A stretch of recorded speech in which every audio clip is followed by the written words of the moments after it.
আপনার মাধ্যমে এই মহান সংসদে তারকা চিহ্নিত প্রশ্ন 625 উত্থাপন করছি। অর্থমন্ত্রী মহোদয় অনুগ্রহ করে বলবেন কি বর্তমানে বাংলাদেশে বিদেশি ঋণের পরিমাণ কত? উক্ত ঋণ পরিশোধে এ পর্যন্ত কি কি পদক্ষেপ গ্রহণ করা হয়েছে? বর্তমান সরকার ক্ষমতা গ্রহণের পর থেকে এ পর্যন্ত কোনো ঋণ পরিশোধ করা হয়েছে কিনা, করলে তা কত? ধন্যবাদ মাননীয় স্পিকার। মাননীয় মন্ত্রী। ধন্যবাদ মাননীয় স্পিকার।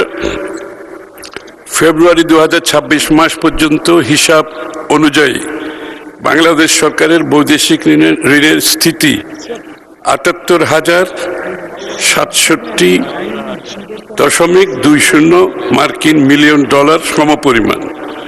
অর্থনৈতিক সম্পর্ক বিভাগ সরকারের পক্ষে বৈদেশিক ঋণ পরিশোধ করে থাকে। প্রতি বৎসর বৈদেশিক ঋণ পরিশোধের জন্য ঋণের আসল ও সুদ বাবদ সম্ভাব্য মোট ব্যয় কত হতে পারে তার একটি প্রক্ষেপণ তৈরি করা হয় এবং সেই পরিমাণ অর্থ ঋণ পরিশোধ বাবদ বাজেটে সংস্থান রাখা হয়।